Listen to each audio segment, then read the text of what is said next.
दोस्तों, आज की कहानी है नई बहू ने पति की आरती उतारने से पहले मुंह जूठा कर लिया।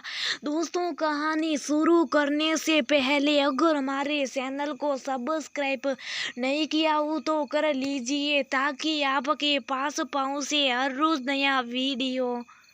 निम्मी देख काजू कतली तो कितनी स्वादिष्ट बनी, एक बार खाएगी ना तो खाती रह जाएगी। निम्मी ने अपनी छोटी बहन सिमी को सिधाते हुए दिखाया और काजू कतली लेकर दूर भागी। मैं मतलब आनवी ललचाती नजरों से उन दोनों बच्चों को खेलती देख रही थी। मेरे लिए मेरे जीवन में अगर कोई मुश्किल काम है तो वह है भूखा रहना। शायद जितनी घर की सफाई करा लो, कितनी जनों का एक साथ खाना बनवा लो या ढेर सारे बर्तन धुलवाओ, बच्चों की सारी शैतानियों भी बर्दाश्त करके मैं चेहरे पर ऑल टाइम स्माइल रख सकती हूँ। कठिन से कठिन योगासन भी कर सकती हूँ या बेले सालसा डांस भी अपनी कोशिशों से सीख सकती हूँ। पर जब भूखे रहने की बात हो तो मेरे लिए उतना ही कठिन है जितना सुए को देखकर बिल्ली का भक्त बनकर रहना। बचपन से वो बहुत पेटी किस्म की लड़की थी। मैं पूरा वक्त ही मेरे मुंह में कुछ ना कुछ चलता ही रहता था।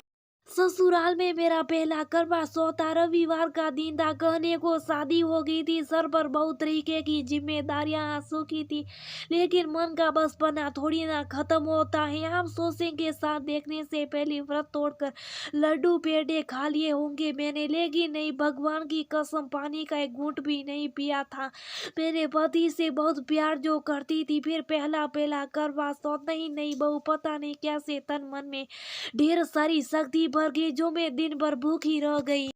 दिन तो गुजर गया और रात 8 बजे तक मैंने कुछ नहीं खाया, पर अब रहा नहीं जा रहा था। साथ को आसमान में ऐसे ढूंढ रही थी जैसे जन्म जन्म से बिसरा कोई साथी। पेट में सुए कूद कूद कर ज्यादा तेज कौन खुदा इसी की प्रतियोगिता कर रहे थे। ऐसे में पकवानों की खुशबू मेरे मन बदल में आग लगा रही थी और मैं किसी पानी से लबालब भरे हुए कुएं के सामने प्यासी बन खड़ी थी। आखिरकार स्वाद आ गया। हमारे यहाँ पति के हाथों से व्रत तोड़ा जाता है। अब मैं पति देव को ढूंढने लगी, लेकिन पति देव तो कहीं देख ही नहीं रहे थे। सीआईडी के ऑफिसर प्रदुमन की तरह घर के छोटे छोटे बच्चे उन्हें सब जगह ढूंढ चुके थे। पति देव किसी जरूरी काम से बाहर चले गए और मोबाइल घर पर छोड़ गए। मुझे ऐसा लगा पति देव मुझे धोखा देकर चले गए। भला भूखा प्यासा कौन छोड़कर जाता है। खुद तो दिन भर से माल पर माल खाए जा रहे थे। इतने में पति देव का फोन आया। बोले अभी भी 1 घंटा और लगने वाला है राम, 1 घंटा और। मैं अब क्या करूं।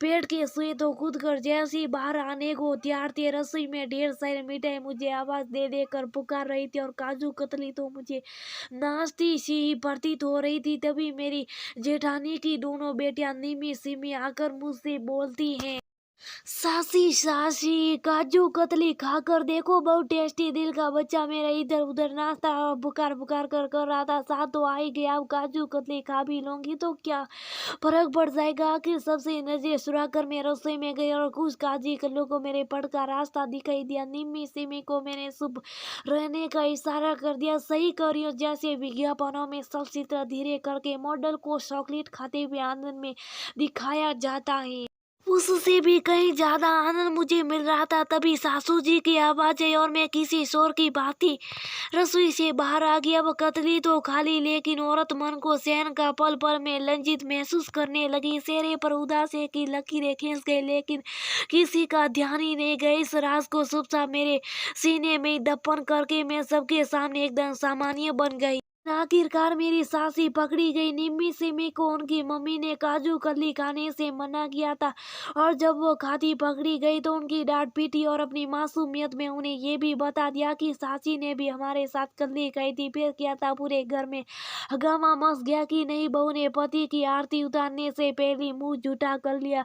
दादी सास का गुस्सा तो 7वें आसमान पर चढ़ गया और मुझे बहुत डांट लगाई।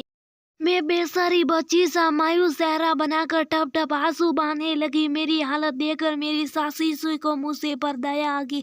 अब बस की करिए मम्मी जी, नई नई शादी हुई है, बच्ची तो है, क्या हो गया। मन कर गया तो दिन भर से भूखी भी तो थी और साथ आने के बाद ही तो मुंह झूठा है। कोई बात नहीं, माफ करिए इसको। आखिर मम्मी जी के बीच में बोलने पर दादी जी का गुस्सा थोड़ा शांत हुआ, लेकिन मुझे मेरे बचपन से भरी इस हरकत पर बहुत अफसोस हो रहा था। बचपन में सही पर मैं ये कर चुकी थी और अब पेट के अंदर गए काजू कतली बाहर तो आ नहीं सकती थी। अब मैं खुद 2 बच्चे की माँ बन गई हूँ, लेकिन आज भी मेरा काजू कतली को लेकर प्यार खत्म नहीं हुआ और मैं खुश हूँ कि मेरे मन का बचपना अभी भी मेरे अंदर हुआ है। दोस्तों, क्या आपने भी कभी बचपन में इस तरह की कोई शरारत करी है?